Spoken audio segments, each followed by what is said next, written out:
Bike rider ప్రముఖ YouTuber బయ్యా Sunny యాదవ్ను NIA అధికారులు అదుపులోకి తీసుకొని విచారిస్తున్నారు. కానీ తల్లిదండ్రులు కానీ అదేవిధంగా సన్నీ యాదవ్ స్నేహితులు కానీ ఇప్పటి వరకు తమకు ఎలాంటి సమాచారం లేదని చెప్తున్నారు. పూర్తి ఆందోళన నెలకొన్నటువంటి పరిస్థితి కనిపిస్తుంది. నిన్నటి నుంచి కూడా ఈ విషయం తెలుసుకొని తండ్రి రవి యాదవ్ ఆందోళన వ్యక్తం చేస్తున్నారు. మనతో మాట్లాడడానికి బిగ్ టీవీ ఎక్స్క్లూజివ్గా బయ్యా సన్నీ యాదవ్ తండ్రి ఉన్నారు. చెప్పండి, ఏం జరిగింది, అతన్ని ఎప్పుడు అరెస్ట్ చేశారు, మీకు ఈ విషయం ఎప్పుడు తెలిసింది? 29 నైటు అరెస్ట్ చేసినట్టుగా మాకు ఒక ఒక వ్యక్తి చెప్పారు మాకు.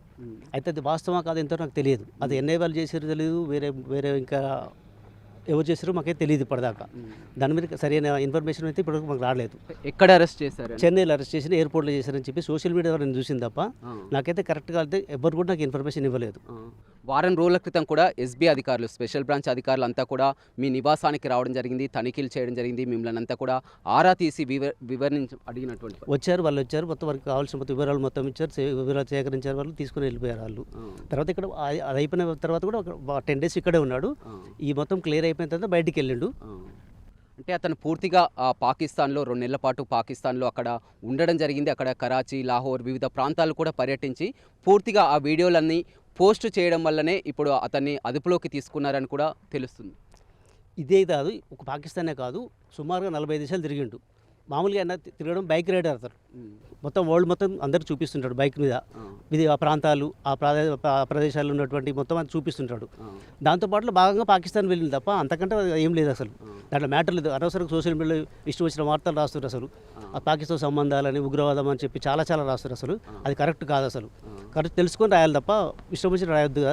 అంటే గతంలో తిరగడం వేలు, బైక్ పై వేలు, ఎందుకంటే ఇది ఒక సున్నితమైనటువంటి అంశం. ఎప్పుడైతే ఏప్రిల్ 20న పహల్గామా దాడి జరిగినప్పుడు కూడా అతను పాకిస్తాన్లో ఉన్నటువంటి పరిస్థితి. ఏప్రిల్ 29న అతను ఇండియాకి రావడం జరిగింది. వచ్చిన తర్వాత ఇదంతా కూడా జరుగుతున్నటువంటి అంశాన్ని, ఎందుకంటే మనం జ్యోతి మల్హోత్రా కేసు చూసాం, కొంతమంది 18 మందిని అరెస్టు చేసినటువంటి విషయాన్ని చూసాం. అక్కడ అతని కదలికలు పూర్తిగా అన్నీ గమనిస్తూ ఉన్నారు. ఏమైనా సంబంధాలు ఉన్నాయనే కోణంలో కూడా విచారణ జరుగుతుంది. ఏం చెప్తారు ఒక తండ్రిగా?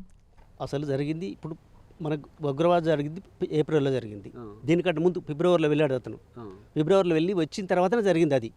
అంతవరకు సంబంధం లేదు అంతటికి. ఎంతకాలం పాటు ఉన్నాడు పాకిస్తాన్? సుమారుగా 2 నెలలు ఉన్నాయి అనుకుంటా. అప్పుడు కూడా ఇదే విషయం, ఏదైతే బెట్టింగ్ యాప్లో కేసు ఉంది కాబట్టి ఇండియాకు రాలేక అక్కడ ఉండిపోయినట్టు. అట్లేం లేదు, బెట్టింగ్ యాప్ దానికి సంబంధం లేదు. ఈ బెట్టింగ్ యాప్ తర్వాత వచ్చింది. బెట్టింగ్ యాప్ అనవసరంగా దాన్ని కూడా చేశారు తప్ప బెట్టింగ్ యాప్ పెట్టి కూడా అక్కడే ఉన్నాడు. ఇండియాకి వచ్చేసిండు. బెట్టింగ్ యాప్ పెట్టింది దాని తర్వాత దానికోసం ఇండియాకి వచ్చిండు. అదే అందులో కాస్త రిలీఫ్ కలిగింది, హైకోర్టు నుంచి వచ్చింది. మళ్ళీ ఈ కేసు మీరంతా కూడా పూర్తిగా నిన్నటి నుంచి కూడా చూస్తున్నాం, అంతా ఆందోళన ఉన్నటువంటి పరిస్థితి. ఏమనుకుంటున్నారు, ఏం చేయాలని? మాకు ఆందోళన ఉంటుంది కదా. అసలు తీసుకుపోయింది ఎన్ఐఏ వల్ల లేకపోతే వేరే వల్ల ఎవరో వచ్చి మాకు కన్ఫ్యూజన్ మాకు ఉంది కదా. ఖచ్చితంగా పోలీసు దీని మీద క్లారిఫికేషన్ మాకు ఇవ్వాలి. ఎవరు తీసుకెళ్ళని చెప్పేసి ఖచ్చితంగా పోలీస్ డిపార్ట్మెంట్కి మాకు ఒక ఖచ్చితంగా వివరణ ఇవ్వాలి. జిల్లా ఎస్పీని కలవడం కానీ, అదేవిధంగా ఇప్పుడు మళ్ళీ హైకోర్టుని ఆశ్రయించడం, న్యాయవాదులను కానీ అవి ఏమైనా చేస్తానండి. ఖచ్చితంగా చేస్తాను. ఎస్పీ దగ్గరికి వెళ్తాను, కోర్టుకు వెళ్తాను, అన్నీ చేస్తాను.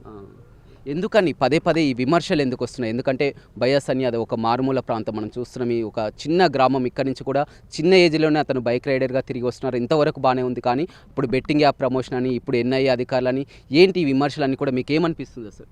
నాకు చాలా బాధగా అనిపిస్తుంది. నాకు చాలా బాధ అనిపిస్తుంది. అయిందానికి అందరినీ ఉత్తరం రాయడం, పేపర్లలో పబ్లిష్ చేయడం, అది రాస్తున్నారు అంతే కదా. ఇక వాళ్ళు విషయం తెలియకుండా రాస్తారు ఎవరైనా సరే.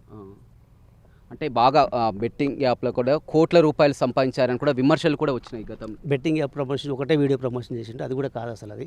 అది దానికి సంబంధమే లేదు అసలు ఆ విషయంలో కూడా.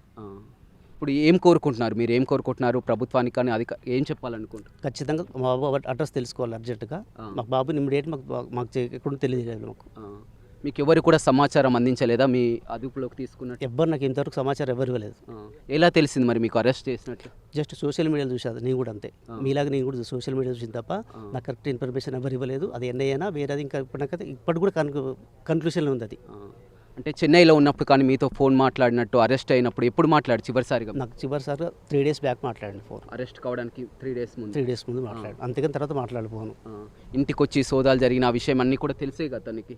ఆయన ఉన్నప్పుడు జరిగింది మొత్తం అన్నీ. ఆయన ఉన్నప్పుడు మొత్తం జరిగింది, ఆయన పోయినాక ఏం లేదు.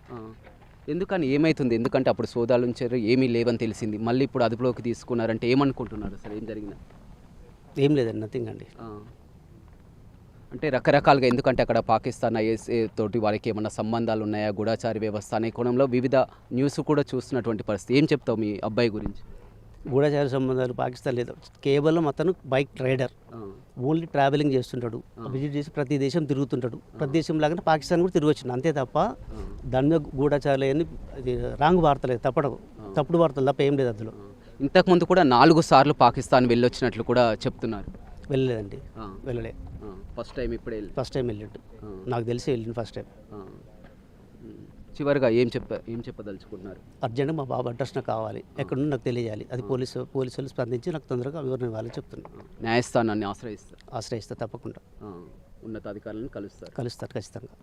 చూడొచ్చు, పూర్తిగా ఆ ఆందోళన నెలకొన్నటువంటి పరిస్థితి కనిపిస్తుంది. ఈ విషయంపై వారం రోజుల క్రితం ఎస్బీ అధికారులు కూడా ఇక్కడికి వచ్చి సోదాలు జరిపించారు. స్వయంగా తన కుమారుని, అదేవిధంగా తనను కూడా ప్రశ్నించినటువంటి విషయం తెలుసు. అతను మొత్తం ఇంటర్నేషనల్ బైక్ రైడర్ కాబట్టి దేశ విదేశాలు గతంలో ఎన్నో సంవత్సరాలుగా తిరిగి వస్తున్నారు. అందులోనే భాగంగా కూడా పాకిస్తాన్కి వెళ్ళారు తప్ప కొత్తగా ఏం లేదు. అదేవిధంగా పాకిస్తాన్కి వెళ్ళింది కూడా ఇదే మొదటిసారి అని చెప్తున్నారు. తన కుమారుని అరెస్టు చేసినటువంటి విషయం కూడా తమకు ధృవీకరించలేదు, ఇంతవరకు ధృవీకరించలేదు. తన కుమారుని ఎక్కడికి తీసుకెళ్లారు, ఎవరు అరెస్ట్ చేశారు చెప్పాలంటున్నారు. దీనిపై న్యాయస్థానాన్ని కూడా ఆశ్రయిస్తానని బయ్యా సని యాదవ్ తండ్రి రవి యాదవ్ చెప్తున్నారు.